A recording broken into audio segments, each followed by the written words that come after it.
और इसी बीच उत्तर प्रदेश से बड़ी खबर, कानपुर से एक बड़ी खबर आपको बता दें। यूपी के कानपुर से एक बड़ा अपडेट, एसपी विधायक इरफान सोलंकी के घर पर रेड पड़ी है।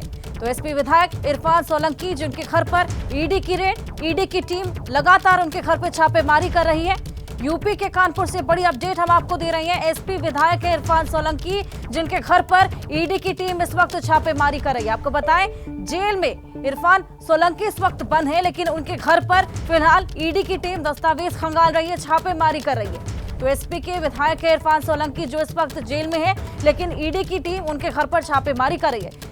वीरेश पांडे हमारे सहयोगी और जानकारी इस पूरे मामले पर देंगे। वीरेश, क्या कुछ और अपडेट इस पूरे मामले पर? समाजवादी पार्टी के विधायक इरफान सोलंकी और उनके रिश्तेदारों के घर ईडी का छापा सुबह से चल रहा है और सभी के मोबाइल जब्त कर लिए गए हैं। जांच शुरू हो गई है, चल रही है। समाजवादी पार्टी के विधायक और उनके रिश्तेदार के घर जो ईडी के लोग हैं वो पहुंच गए हैं।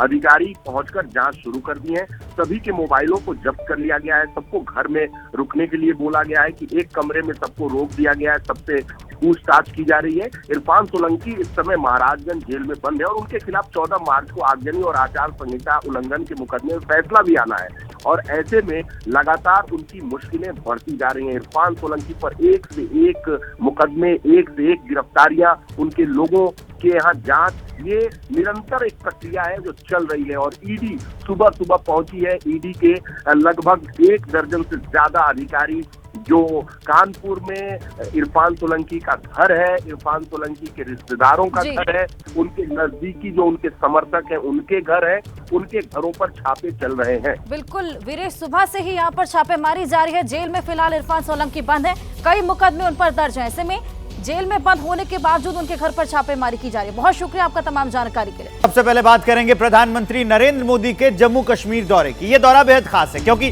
370 हटने के बाद प्रधानमंत्री नरेंद्र मोदी पहली बार श्रीनगर में होंगे। अब की बार जब वो श्रीनगर में है तो 5000 करोड़ से ज्यादा की योजनाओं की सौगात प्रधानमंत्री नरेंद्र मोदी देने वाले हैं। पीएम आज श्रीनगर में बख्शी स्टेडियम में विकसित भारत विकसित जम्मू कश्मीर कार्यक्रम में भी शामिल होंगे। तो कभी दहशतगर्दी के साए में जीने वाला कश्मीर आज अमन और तरक्की की राह पर चल रहा है और इसके पीछे है प्रधानमंत्री मोदी और उनका वो साहसिक फैसला जिसमें अनुच्छेद 370 को कश्मीर से हटा दिया गया था। आज उसी कश्मीर में प्रधानमंत्री होंगे, श्रीनगर में होंगे और करोड़ों की योजनाओं की सौगात देंगे, कृषि क्षेत्र से जुड़ी हुई और पर्यटन से जुड़ी हुई। प्रधानमंत्री नरेंद्र मोदी बीते 16 दिनों में दूसरी बार जम्मू कश्मीर की जमीन पर आ रहे हैं। इससे पहले 20 फरवरी को प्रधानमंत्री जम्मू कश्मीर के दौरे पर गए थे, करोड़ों की सौगात दी थी और आज वो श्रीनगर के दौरे पर पहुंचने वाले हैं। प्रधानमंत्री दोपहर 12 बजे श्रीनगर में बख्शी स्टेडियम पहुंचेंगे। विकसित भारत विकसित जम्मू कश्मीर कार्यक्रम में भाग लेंगे। जम्मू कश्मीर में कृषि अर्थव्यवस्था को बढ़ावा देने के लिए करीब 5000 करोड़ का समग्र कृषि विकास कार्यक्रम शुरू करेंगे। इसमें दक्ष किसान पोर्टल के जरिए लगभग 2.5 लाख किसानों को कौशल विकास प्रशिक्षण दिए जाने की आशा है। कार्यक्रम के तहत लगभग 2000 किसान खिदमत घर भी बनाएंगे। पीएम स्वदेश दर्शन और प्रसाद योजना के तहत 1400 करोड़ रुपए से ज्यादा की पर्यटन संबंधित कई योजनाओं की शुरुआत करेंगे, जिसमें श्रीनगर में हजरत बल तीर्थ का एकीकृत विकास की परियोजना भी शामिल है। ये जम्मू कश्मीर की तारीख में सबसे बड़ी रैली होगी और आज देख रहे अमन शांति के साथ साथ हर एक आदमी आज़ादी की सांस ले रहा है। इसलिए आम लोगों की बहुत बड़ी तादाद जो है वो नरेंद्र मोदी जी को यहाँ सुनने आ रही है। तो प्रधानमंत्री नरेंद्र मोदी का जम्मू कश्मीर दौरा है। आज चप्पे चप्पे पर सुरक्षा के कड़े इंतजाम कर दिए गए हैं और कड़ी नजर रखी जा रही है। जगह जगह उनके स्वागत के लिए पोस्टर बैनर भी लगाए गए हैं। धारा 370 हटने के बाद ये प्रधानमंत्री मोदी का पहला कश्मीर दौरा है। हर जगह कड़ी सुरक्षा है, बैरिकेड्स लगाए गए हैं, सीसीटीवी ड्रोन से नजर रखी जा रही है। चप्पे चप्पे पर एनएसजी कमांडो भी है। डल झील में तुमारकोस कमांडो तैनात किए गए हैं। प्रधानमंत्री कश्मीर समेत पूरे देश के लिए सौगातों का पिटारा खोलेंगे। स्वदेश दर्शन और प्रसाद योजना के तहत 1400 करोड़ रुपए से अधिक की 52 पर्यटन क्षेत्र के प्रोजेक्ट को लॉन्च करेंगे। पर्यटन को बढ़ावा देने के लिए देखो अपना देश पीपल्स चॉइस 2024 और चलो इंडिया वैश्विक प्रवासी अभियान की शुरुआत करेंगे। तीर्थ यात्रा और पर्यटक स्थलों से जुड़े 43 परियोजनाओं का शुभारंभ करेंगे। सीबीडीडी योजना के तहत 42 पर्यटन स्थलों की घोषणा करेंगे। यहाँ से हेलीकॉप्टर के जरिए प्रधानमंत्री राजभवन के पास ही जो आर्मी का हेलीपैड है वहाँ पे हेलीकॉप्टर से आएंगे। हेलीकॉप्टर के बाद प्रधानमंत्री गाड़ियों के काफिले में बादामी बाग कंटोनमेंट से बख्शी स्टेडियम आएंगे और यहाँ पे तकरीबन 12 बजे रैली को संबोधित करेंगे। बीजेपी की दूसरी लिस्ट फाइनल करने के लिए जो मंथन कल शुरू हुआ वो आज भी जारी रहेगा। और इस बीच में बड़ी अपडेट ये है कि कल 6 घंटे मंथन हुआ 8 राज्यों के 150 उम्मीदवारों के नामों को फाइनल करने के लिए। और बड़ी खबर यह भी है कि 8 मार्च को जो सीईसी की बैठक होनी थी अब उसकी तारीख आगे बढ़ गई है, वो 10 मार्च को होगी। बड़ी अपडेट।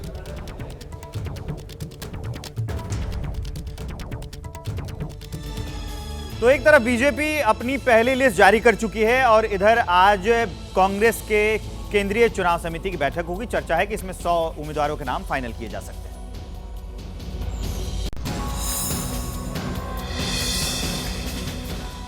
लोकसभा चुनाव के लिए 195 उम्मीदवारों की पहली लिस्ट की घोषणा करने वाली बीजेपी दूसरी लिस्ट के लिए मंथन में जुटी है। करीब 6 घंटे चली बीजेपी कोर ग्रुप की बैठक में 8 राज्यों की सीट पर चर्चा हुई है। बैठक में लगभग 150 सीटों के लिए उम्मीदवारों के नामों पर मंथन हुआ है। बैठक में राजस्थान, उड़ीसा, हरियाणा, हिमाचल प्रदेश, कर्नाटक, महाराष्ट्र, आंध्र प्रदेश और तमिलनाडु की सीटों पर चर्चा हुई है। सूत्रों के मुताबिक महाराष्ट्र में बीजेपी 32 सीटों पर चुनाव लड़ सकती है। शिवसेना शिंदे गुट को 12 और एनसीपी अजित पवार गुट को 4 सीट दे सकती है। बीजेपी हरियाणा की सभी 10 सीटों पर चुनाव लड़ेगी। इस बार जेजेपी को एक भी सीट नहीं मिलेगी। कर्नाटक में बीजेपी 25 सीटों पर और जेडीएस को 3 सीट पर चुनाव लड़ेगी। आज भी बीजेपी की कोर ग्रुप की बैठक जारी रहेगी। जिन राज्यों और सीटों पर चर्चा की जा रही है उन पर मुहर बीजेपी केंद्रीय चुनाव समिति की बैठक में लगेगी। बीजेपी सीईसी की बैठक 10 मार्च को होने की संभावना है। कांग्रेस ने भले अपने उम्मीदवारों के लिस्ट फाइनल न की हो, लेकिन मैनिफेस्टो का ड्राफ्ट तैयार कर लिया है। रिपोर्ट देखिए।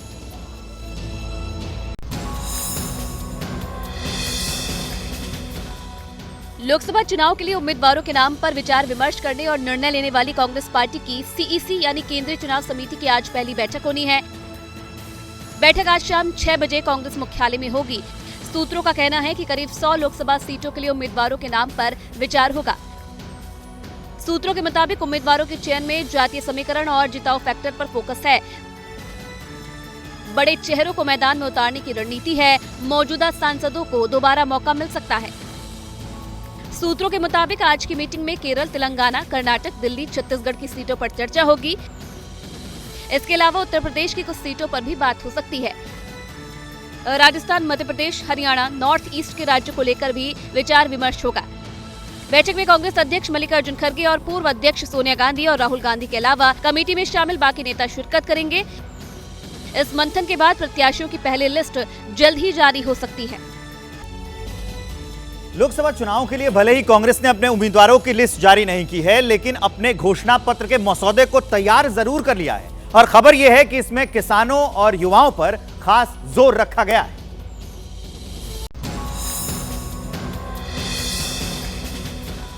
कांग्रेस की घोषणा पत्र समिति के प्रमुख पी चिदम्बरम और समिति के अन्य सदस्यों ने बुधवार को पार्टी अध्यक्ष मल्लिकार्जुन खड़गे को घोषणा पत्र का मसौदा सौंपा। सूत्रों के मुताबिक घोषणा पत्र में कांग्रेस के 5 न्याय युवा, न्याय भागीदारी, न्याय नारी, न्याय किसान और श्रमिक न्याय पर जोर की संभावना है। युवाओं को प्रशिक्षण के साथ मानदेय पेपर लीक के खिलाफ सख्त कानून, जाति जनगणना, न्यूनतम समर्थन मूल्य की कानूनी गारंटी और अग्निपथ योजना के खत्म करने जैसे कई बड़े वादे कांग्रेस कर सकती है। घोषणा पत्र के मसौदे को अब कांग्रेस कार्य समिति के सामने मंजूरी के लिए रखा जाएगा। जो किसानों के लिए, गरीबों के लिए, महिलाओं के लिए, युवाओं के लिए हमारे जो भी गारंटी है वो हम दिला के रहेंगे। हमारी गवर्नमेंट अगर आई तो जरूर हम दिलाएंगे, उसमें कोई शक नहीं। और राहुल गांधी की भारत जोड़ो न्याय यात्रा गुजरात में प्रवेश करेगी। उससे पहले कांग्रेस को झटका लगा है। कल उनके एक और विधायक ने इस्तीफा दे दिया और पिछले 3 दिनों में कांग्रेस के ये तीसरे विधायक का इस्तीफा है।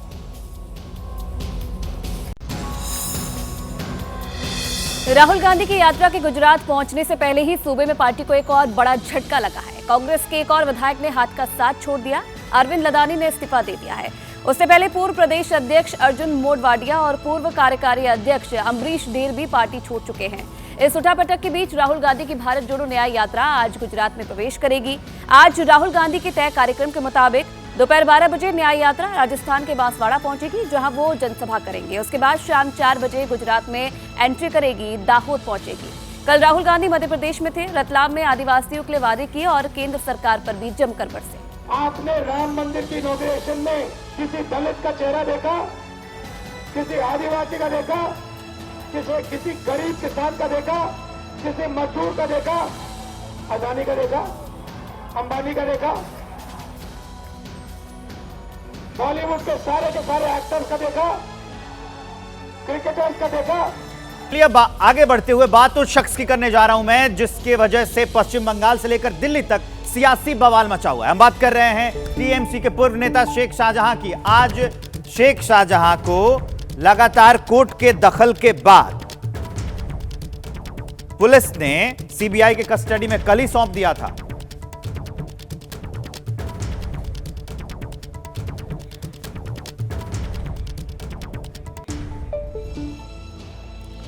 तो कोलकाता हाईकोर्ट ने 2 दिन में दूसरा आदेश दिया और जो तय समय था उसके 2 घंटे बाद पश्चिम बंगाल सीआईडी ने शेख शाहजहां को सीबीआई को सौंपा है। 2 दिन तक टालमटोल और ड्रामे के बाद पश्चिम बंगाल ने बीती शाम शाहजहां शेख को आखिरकार सीबीआई को हैंडओवर कर दिया। यानी शाहजहां शेख अब सीबीआई की कस्टडी में आ गया है। अब उसका सामना सीबीआई के सवालों से होगा।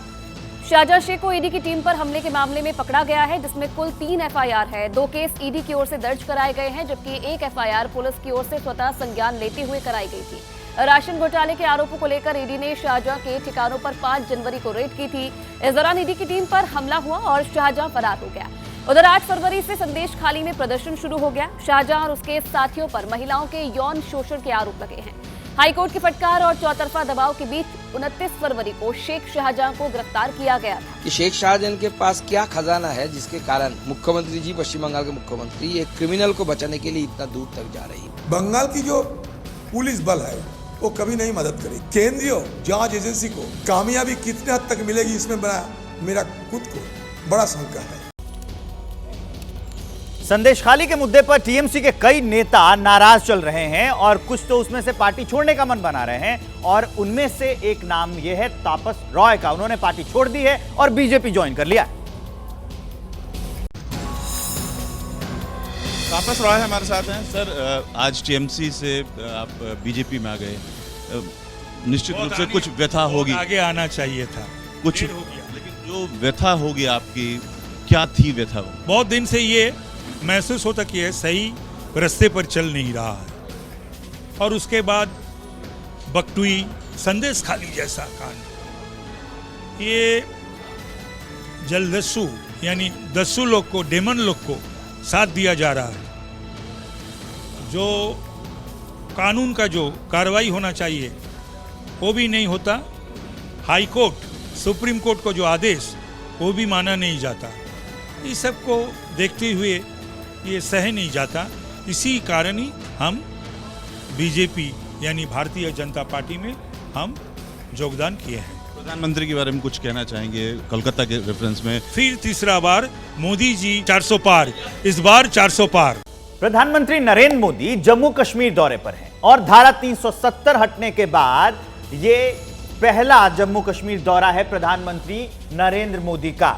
आज प्रधानमंत्री नरेंद्र मोदी जम्मू कश्मीर को कई योजनाओं की सौगात देंगे। इसके साथ ही श्रीनगर से देश के कई डेवलपमेंट प्रोजेक्ट की शुरुआत भी प्रधानमंत्री नरेंद्र मोदी करने वाले हैं और वहां पर 7 किलोमीटर लंबा रोड शो करेंगे और बख्शी स्टेडियम में जनसभा भी करेंगे। इसको देखते हुए सुरक्षा के कड़े इंतजाम किए गए हैं। मुझे आप पर विश्वास है, हम विकसित जम्मू कश्मीर बना करके ही रहेंगे।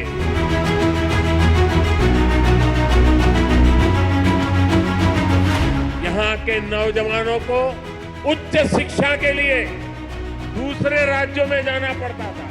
आज देखिए जम्मू कश्मीर शिक्षा और कौशल विकास का बहुत बड़ा केंद्र बनता जा रहा है। जम्मू में आईआईटी भी है और आईआईएम भी है और इसलिए लोग कहते हैं मोदी की गारंटी यानी गारंटी पूरा होने की गारंटी। ये नया कश्मीर विकास की बात करता, खुशहाली के रास्ते पर आगे बढ़ता कश्मीर है। धारा 370 हटने के बाद कश्मीर की फिजा बदल गई। कभी दहशतगर्दी के खौफ में जीने वाला कश्मीर आज खुशहाली से कदम ताल कर रहा है। कश्मीर के इस बदलाव के पीछे है प्रधानमंत्री नरेंद्र मोदी। धारा 370 हटाने के इस साहसिक फैसले ने कश्मीर की किस्मत बदल दी।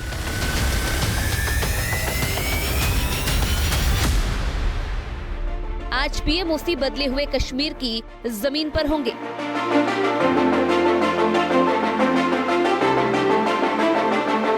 धारा 370 हटाए जाने के बाद जम्मू कश्मीर कितना बदला है, इसकी गवाही श्रीनगर की फिजा में है।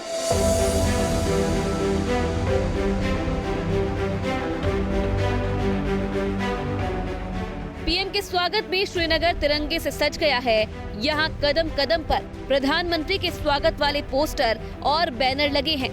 धारा 370 हटने के बाद ये पहली बार है जब प्रधानमंत्री मोदी कश्मीर पहुँच रहे हैं।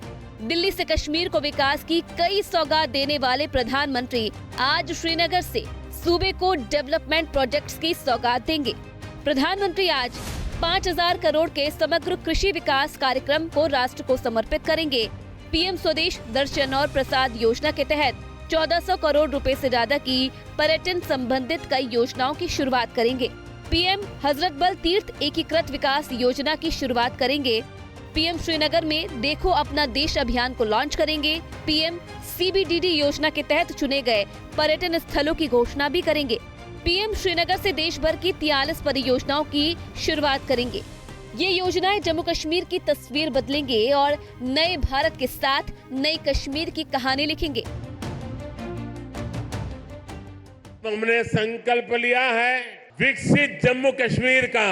जम्मू कश्मीर को विकसित बनाने के लिए हमारी सरकार गरीब, किसान, युवा शक्ति और नारी शक्ति पर सबसे ज्यादा फोकस कर रही है। श्रीनगर एयरपोर्ट पर विशेष विमान में लैंड करने के बाद प्रधानमंत्री सेना की 15वीं कोर के मुख्यालय तक सैन्य हेलीकॉप्टर से जाएंगे। यहां शहीदों को श्रद्धांजलि देने के बाद प्रधानमंत्री सड़क के रास्ते बख्शी स्टेडियम के लिए रवाना होंगे। पीएम मोदी 7 किलोमीटर का रोड शो करते हुए श्रीनगर के बख्शी स्टेडियम पहुंचेंगे। रोड शो के दौरान सड़क पर सैलाब दिखेगा, ये तय है। बीजेपी का दावा है कि प्रधानमंत्री की सभा में 2 लाख से ज्यादा लोग शामिल होंगे। पीएम की रैली को देखते हुए श्रीनगर में सुरक्षा के चाक चौबंद इंतजाम किए गए हैं। किसी भी गड़बड़ी को रोकने के लिए बख्शी स्टेडियम के बाहर बैरिकेडिंग की गई है। श्रीनगर में सभी रास्तों पर कड़ी सुरक्षा की गई है। पीएम की यात्रा के दौरान आवाजाही कंट्रोल करने के लिए कई जगहों पर बैरिकेड्स लगाए गए हैं। CCTV कैमरे और ड्रोन से श्रीनगर में चप्पे चप्पे पर नजर रखी जा रही है। श्रीनगर में ड्रोन उड़ाने पर बैन लगा दिया गया है। यहाँ पे कार्यक्रम को लेकर जो जानकारी अभी साझा की गई उसमें कहा गया है कि 11:30 बजे प्रधानमंत्री का जहाज जो है श्रीनगर हवाई अड्डे पर उतरेगा और यहाँ से हेलीकॉप्टर के जरिए प्रधानमंत्री राजभवन के पास ही जो आर्मी का हेलीपैड है वहाँ पे हेलीकॉप्टर से आएंगे। हेलीकॉप्टर के बाद प्रधानमंत्री गाड़ियों के काफिले में बादामी बाग कंटोनमेंट से बख्शी स्टेडियम आएंगे और यहाँ पे तकरीबन 12 बजे रैली को संबोधित करेंगे। बख्शी स्टेडियम के 2 किलोमीटर के दायरे में सुरक्षा बल मुस्तैद है।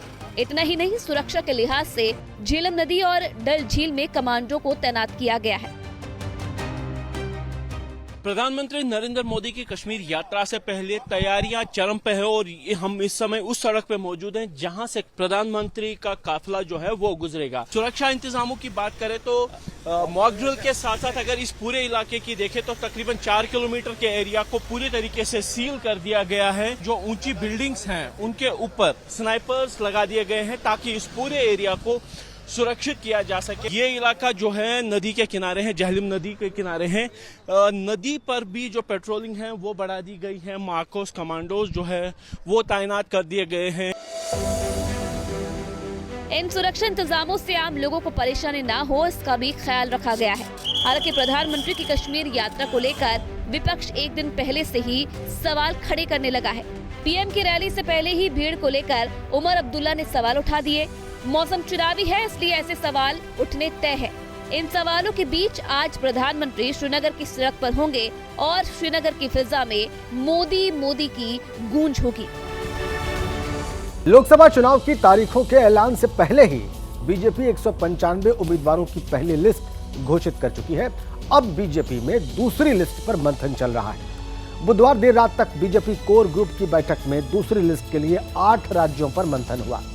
कोर ग्रुप की यह बैठक आज भी जारी रहेगी। वहीं कांग्रेस भी अब एक्टिव हो गई है। आज टिकट पर मंथन के लिए कांग्रेस की केंद्रीय चुनाव समिति की बैठक होगी। कांग्रेस की बैठक में 100+ सीटों पर चर्चा होने की उम्मीद है।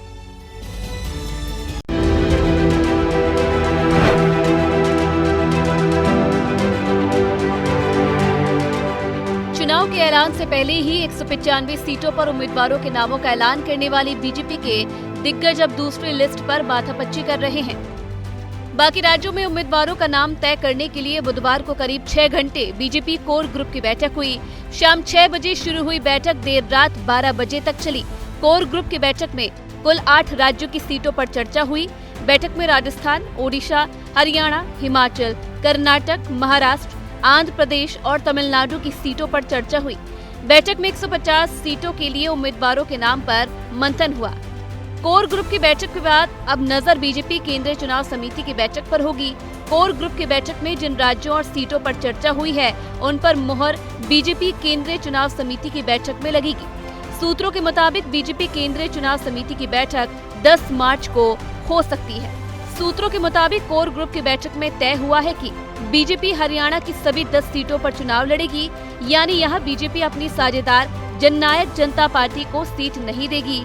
कर्नाटक में बीजेपी 25 सीटों पर चुनाव लड़ेगी, यहां बीजेपी जेडीएस को 3 सीट देगी। सूत्रों के मुताबिक महाराष्ट्र में बीजेपी 32 सीटों पर चुनाव लड़ सकती है, जबकि शिंदे गुट को 12 और अजीत पवार वाली एनसीपी को 4 सीट दे सकती है। महाराष्ट्र में राज ठाकरे की एमएनएस के एक उम्मीदवार को शिंदे गुट अपने सिंबल पर मैदान में उतार सकता है। महाराष्ट्र में बीजेपी उत्तरी मुंबई सीट से पीयूष गोयल को उतार सकती है। कोर ग्रुप की बैठक में राजस्थान की होल्ड 10 सीटों पर भी चर्चा हुई। बीजेपी कोर ग्रुप की ये बैठक आज भी जारी रहेगी। आज कुछ दूसरे राज्यों पर चर्चा होगी। आज बीजेपी ओडिशा को लेकर भी बड़ा फैसला कर सकती है। ओडिशा में बीजू जनता दल के साथ बीजेपी का गठबंधन हो सकता है। बीजेपी दूसरी लिस्ट के लिए मंथन कर रही है, तो कांग्रेस भी उम्मीदवार फाइनल करने के लिए एक्टिव हो गई है। आज दिल्ली में पहली लिस्ट पर मंथन के लिए कांग्रेस की केंद्रीय चुनाव समिति की बैठक होगी। इस बैठक में मल्लिकार्जुन खड़गे, सोनिया गांधी, राहुल गांधी, अंबिका सोनी, अधीर रंजन चौधरी, सलमान खुर्शीद, पीएल पुनिया समेत 16 नेता शामिल होंगे। आज की बैठक में कांग्रेस के दिग्गज 100 से ज्यादा सीटों पर उम्मीदवारों के नाम पर मंथन करेंगे। सूत्रों के मुताबिक कांग्रेस की पहली लिस्ट के लिए केरल, तमिलनाडु, तेलंगाना, कर्नाटक, दिल्ली, छत्तीसगढ़, राजस्थान, मध्य प्रदेश, गुजरात, नॉर्थ ईस्ट के राज्यों पर चर्चा होगी। समाजवादी पार्टी से गठबंधन फाइनल होने के बाद यूपी की कुछ सीटों पर भी चर्चा संभव है। सूत्रों के मुताबिक कांग्रेस मौजूदा सांसदों को दोबारा मौका दे सकती है। छत्तीसगढ़ के पूर्व सीएम भूपेश बघेल को राजनांदगांव से चुनावी मैदान में उतार सकती है। यूपी कांग्रेस के अध्यक्ष अजय राय वाराणसी से प्रधानमंत्री मोदी के खिलाफ चुनाव लड़ सकते हैं। दिल्ली प्रदेश कांग्रेस अध्यक्ष अरविंदर सिंह लवली को नॉर्थ ईस्ट दिल्ली से उतारा जा सकता है। दीपेंद्र हुड्डा रोहतक से चुनाव लड़ सकते हैं। अशोक गहलोत और सचिन पायलट जैसे बड़े नामों को लेकर तस्वीर साफ नहीं है। इतना ही नहीं, राहुल गांधी और प्रियंका गांधी को लेकर भी सस्पेंस बरकरार है। अमेठी और रायबरेली सीट से गांधी परिवार लड़ेगा या नहीं, इसे लेकर अभी भी सस्पेंस है। गुजरात में गोदाम में लगी आग, देखते ही देखते बहुत तेजी से फैली आग। सूचना के बाद मौके पर पहुंची फायर ब्रिगेड की गाड़ियां। महाराष्ट्र के ठाणे में कबाड़ी के गोदाम में लगी आग। आग बुझाने के लिए मौके पर बुलानी पड़ी फायर ब्रिगेड की 12 गाड़ियां। हैदराबाद में कार में लगी आग। लकड़ी का पुल इलाके में हुआ हादसा, आग में जलकर खाक हुई पूरी कार।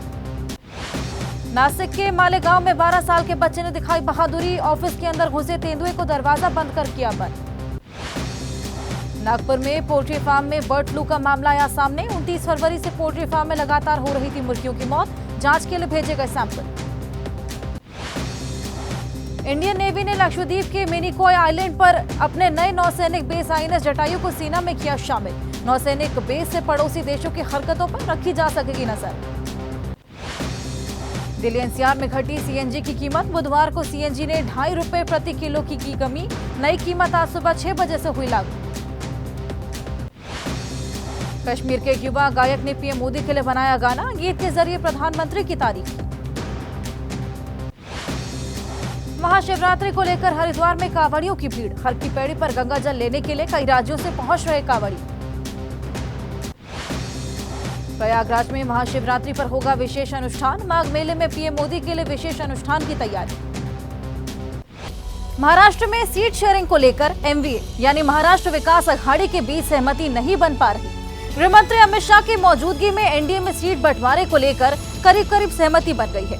वहीं MVA में सीट बंटवारे को लेकर तारीख पर तारीख वाला खेल चल रहा है। बुधवार को MVA के दिग्गजों की बैठक में सीट बंटवारे पर बात फाइनल नहीं हो पाई और इस बार वंचित बहुजन अघाड़ी के प्रकाश अंबेडकर ने 17 सीटों की मांग कर पेच फंसा दिया। अब महाअघाड़ी में अगली बैठक 9 मार्च को होने वाली है।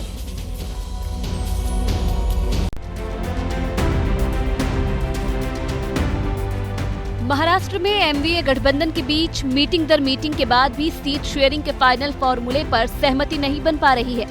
बुधवार को जब मुंबई में MVA के दिग्गज जुटे तो उम्मीद थी कि सीट शेयरिंग फॉर्मूले पर मोहर लगेगी और इसका ऐलान भी हो जाएगा, लेकिन जब मीटिंग खत्म हुई तो फिर अगली तारीख का ऐलान हुआ। नतीजा तो ऐसे नहीं निकला है, लेकिन नतीजा अच्छा आएगा और महाराष्ट्र के हित में आएगा, महाराष्ट्र के अल्पसंख्यकों के हित में आएगा, महाराष्ट्र के दलितों के हित में आएगा, इधर का पिछड़ा अति पिछड़ा सुखी हो जाएगा। यही निकाल हमारी चर्चाओं से बाहर आएगा। प्रकाश अंबेडकर जी ने कहा है कि जितनी जगह चाहिए वो नाम के साथ मैं 9 तारीख को भेज दूंगा। महाराष्ट्र में MVA में शामिल 3 बड़े दलों कांग्रेस, उद्धव गुट वाली शिवसेना और शरद पवार गुट वाली NCP के बीच सीट शेयरिंग को लेकर सहमति बनाने की कोशिश चल रही है। कि शरद पवार जी की भूमिका इस देश के इतिहास में किसी ने नहीं ली थी कि जिस आदमी के आंखों के सामने उसका घर ऐसे टूट रहा था बीच से, उन्होंने ये नहीं कहा कि घर संभालूंगा, उसने कहा कि घर टूटा तो चलेगा लेकिन यहाँ के धर्मांध शक्तियों को, फिरका परस्त ताकतों को मैं मदद नहीं करूंगा। इसमें पेच फंसाया है वंचित बहुजन अघाड़ी के प्रकाश आंबेडकर ने। एक दिन पहले ही चिट्ठी लिखकर शरद पवार और उद्धव पर सवाल उठाने वाले प्रकाश आंबेडकर ने मीटिंग में जो शर्तें रखी उससे तीनों बड़ी पार्टियों के नेता हैरान रह गए। सूत्रों के मुताबिक बैठक में प्रकाश आंबेडकर ने कहा कि VBA सूबे की 27 सीटों पर मजबूत है। प्रकाश ने अपनी पार्टी के लिए 17 सीटों की दावेदारी की। मराठा आरक्षण की मांग का चेहरा बन चुके मनोज अरंगे पाटिल को जालना से MVA का उम्मीदवार बनाने की मांग की। आंबेडकर ने MVA की तरफ से 13 OBC और 2 मुस्लिमों को उम्मीदवार बनाने की बात कही। उन्होंने कहा कि उद्धव ठाकरे और शरद पवार लिख कर दे कि वो चुनाव जीतने के बाद BJP या RSS के साथ नहीं जाएंगे। बाल साहब थोड़ा तो आए थे, मेरे ख्याल से हम लोग के नोट्स एक्सचेंज होते रहते हैं वहाँ पर, और उसी पे हम लोग के नोट्स एक्सचेंज हुए। मीटिंग जब होगी तो उसमें क्या नए मुद्दे आते हैं उसको देखना होगा, और उस पर क्या निर्णय लेते हैं महाविकास अघाड़ी उसको भी देखना होगा हम लोग को। ये तो मीटिंग का सिलसिला तो चलता रहेगा, उसमें कोई ये नहीं है। इंटरनल मीटिंगें चलती रहेगी आपस में। प्रकाश आंबेडकर की डिमांड सुनने के बाद बैठक में उद्धव ठाकरे, शरद पवार, बाला साहेब थोराट जैसे नेता हैरान रह गए। बैठक करीब 4 घंटे चली, लेकिन प्रकाश आंबेडकर बीच में ही बैठक से निकल गए। चर्चा हो गई आज, बहुत अच्छी चर्चा के बारे में तो हमारे में कोई मतभेद नहीं है, लगभग सभी बातें तय हो गई है। महाराष्ट्र के कुछ इलाकों में प्रकाश आंबेडकर की अच्छी पकड़ है। इसमें उद्धव और पवार VBA को महाअघाड़ी में रखना चाहते हैं, लेकिन पेच सीटों का है। MVA के बड़े दल VBA को 2 लोकसभा सीट देना चाहते हैं। प्रकाश आंबेडकर को अब 9 मार्च तक जवाब देना है। अब 9 मार्च को फिर महाअघाड़ी के नेता जुटेंगे, तब प्रकाश आंबेडकर सीटों को लेकर अपना पक्ष रखेंगे। लेकिन अब तक सीट बंटवारे को लेकर प्रकाश आंबेडकर का जो रवैया है उससे साफ है कि महाराष्ट्र में सीट शेयरिंग को लेकर महाविकास अघाड़ी की राह कांटों से भरी है।